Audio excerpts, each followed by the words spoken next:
सर्वपितृ अमावस्या या आश्विन अमावस्या कब है? क्या शुभ मुहूर्त है? इसके लिए क्या पूजा विधि और मंत्र है? और इस अमावस्या का क्या महत्व है? किस तरीके से पूजा की जाती है? कौन सी ऐसी विधि अपनाएं जिससे कि हमारे पितृ जो है अपने लोग जब वापस लौटें तो वो तृप्त होकर यहाँ से वापस लौटें। तो नमस्कार दोस्तों, स्वागत है आपका एक बार फिर से आपके अपने यूट्यूब चैनल पर, जहाँ पर हम आप लोगों के लिए भारतीय तीज त्योहार पर्व से जुड़ी हर जानकारी लेकर आते हैं। साथ ही पौराणिक कथाओं, मान्यताओं और महत्व के बारे में भी बात करते हैं।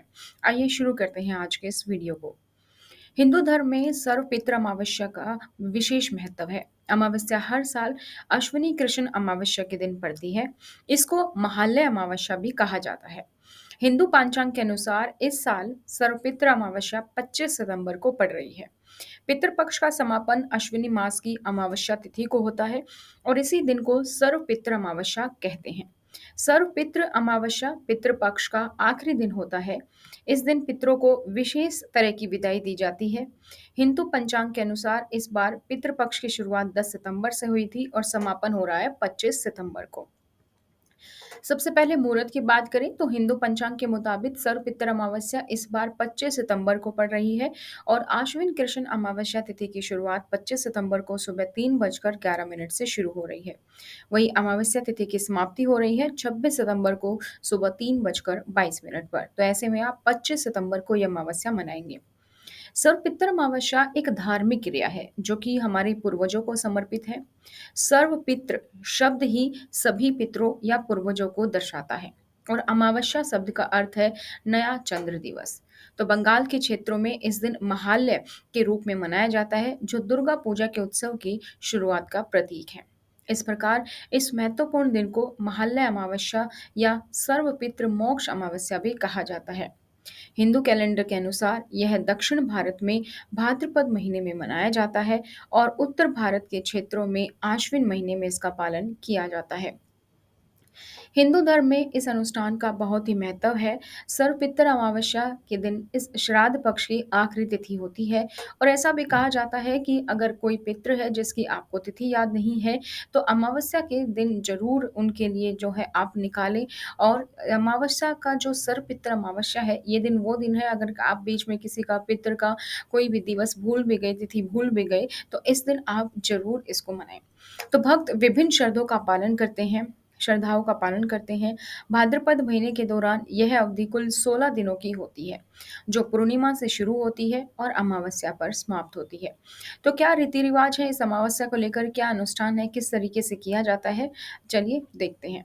सर्वपितर अमावस्या पर मृत व्यक्तियों के लिए श्राद्ध अनुष्ठान और तर्पण किया जाता है, जिनकी मृत्यु पूर्णिमा, अमावस्या या चतुर्दशी तिथि पर हुई थी। इस दिन विशेष व्यक्ति सुबह जल्दी उठते हैं और सुबह के सभी अनुष्ठान करते हैं। लोग पीले रंग के कपड़े पहनते हैं, ब्राह्मणों को भोजन देने और दान करने के लिए आमंत्रित करते हैं। आमतौर पर श्राद्ध समारोह परिवार के सबसे वरिष्ठ पुरुष सदस्य द्वारा किया जाता है।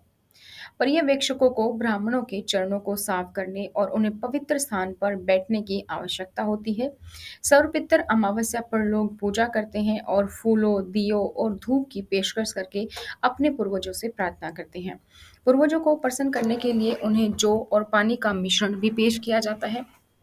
इसके बाद पर्यवेक्षक अपने दाहिने कंधे पर एक पवित्र धागा पहनते हैं और उसके बाद दान भी करते हैं। पूजा अनुष्ठान समाप्त होने के बाद ब्राह्मणों को विशेष भोजन परोसा जाता है। जहां ब्राह्मणों को बिठाया जाता है, वहां पर्यवेक्षक तिल के बीज बिछाते हैं। पितरों या पूर्वजों से आशीर्वाद का आह्वान करने के लिए लगातार मंत्रों को पढ़ा जाता है। पर्यवेक्षक उन पूर्वजों के प्रति कृतज्ञता व्यक्त करते हैं जिन्होंने उनके जीवन के लिए बहुत योगदान दिया है और कोई भी भूल क्षमा के लिए माफी मांगते हैं और उनसे उद्धार और शांति की प्रार्थना करते हैं। तो इस सर्वपित्र अमावस्या का क्या महत्व है, देखते हैं। सर्वपित्र अमावस्या के अनुष्ठान अत्यधिक महत्व रखते हैं क्योंकि उन्हें समृद्धि, कल्याण और आशीर्वाद प्राप्त करने के लिए मनाया जाता है।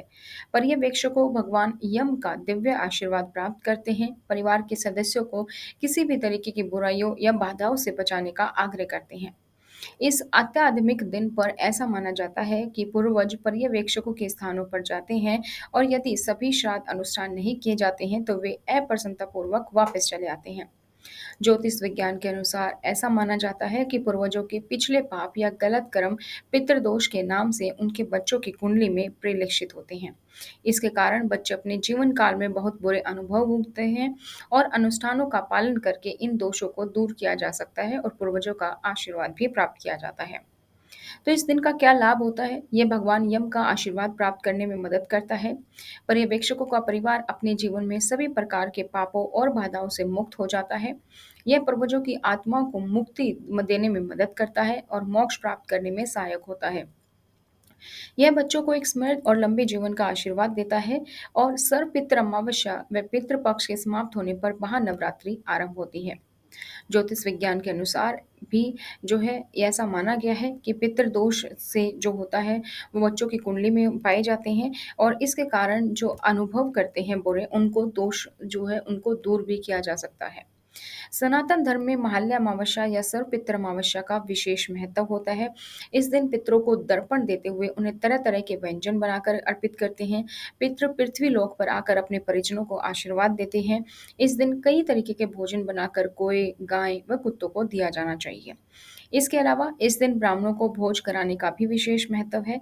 ऐसा करने से व्यक्ति पितृ दोष से मुक्ति पाता है और नौकरी व्यापार में आ रही परेशानियों से दूर रहता है। ऐसी कोई चीज़ें हैं जो आपको इस दिन ध्यान रखनी चाहिए कि क्या करें, क्या ना करें? सर्वपितृ अमावस्या पर तर्पण ज़रूर किया जाना चाहिए। तर्पण आप किसी ब्राह्मण से करा सकते हैं। इस दिन कभी भी अपने घर से किसी को खाली हाथ ना जाने दें। अगर घर के बाहर भी कोई भिखारी या कोई माँगने वाला आता है, तो उसे कुछ न कुछ देकर ही वापस भेजें। इस दिन मांस मदिरा का सेवन भी नहीं करना चाहिए, इससे पितृदोष लग सकता है। इस दिन अपने पितरों को याद करें व उनके नाम से जितना ज़्यादा दान कर सकते हैं, वह करें, बेहतर होगा।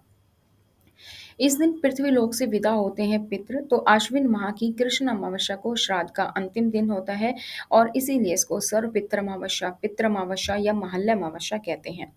इस दिन पितरों का श्राद्ध और पिंडदान किया जाता है। इस दिन पितृ पृथ्वी लोक से विदा लेते हैं, इसीलिए इस दिन पितरों का स्मरण करके उन्हें जल अवश्य देना चाहिए। जिस पितरों की पुण्यतिथि की जानकारी ना हो, उन सभी पितरों का श्राद्ध सर्व पितृ अमावस्या को करना चाहिए। श्राद्ध के बाद ब्राह्मणों को भोजन कराना चाहिए। इससे पितृगण संपन्न होते हैं, प्रसन्न होते हैं और सौभाग्य की प्राप्ति होती है। तो विदाई देने के लिए आप श्वेत वस्त्र पहने, पितरों के नाम का तर्पण करें, दक्षिण मुख होकर बैठें और एक तांबे के पात्र में गंगा जल या स्वच्छ पानी भर लें। उसमें काले तिल और थोड़ा कच्चा दूध कुशा डालकर तर्पण करें। तर्पण करते वक्त इस मंत्र का जाप करें। ओम पितृगणाय वदमहे जगधारिणे धीमहि तन्नो पितरो प्रचोदयात् और पितरों की शांति की प्रार्थना करें। इस दिन ब्राह्मणों को भोजन कराएं, भोजन में खीर जरूर बनाएं। ब्राह्मणों के लिए जो भोजन बना है उसके 5 हिस्से निकालें, देवताओं के लिए, गाय के लिए, कुत्ते के लिए, कोए के लिए और चींटियों के लिए। अब ब्राह्मणों को वस्त्र और सामर्थ्य अनुसार दक्षिणा उनका आशीर्वाद लें, उन्हें सम्मान पूर्वक विदा करें और इस दिन दीपदान की भी परंपरा है। तो ये थी दोस्तों आप सभी लोगों के लिए महालय और सर्वपितृ अमावस्या के बारे में संपूर्ण जानकारी। इसी तरीके की और वीडियोस को पाने के लिए आप हमारे चैनल को सब्सक्राइब करें, साथ ही बेल आइकन को प्रेस कर लीजिए ताकि जैसे वीडियो अपलोड की जाती है उसकी नोटिफिकेशन आप सभी लोगों को मिल सके। आज के इस वीडियो में इतना ही, फिर मिलेंगे नई जानकारी के साथ, तब तक बने रहिए। धन्यवाद।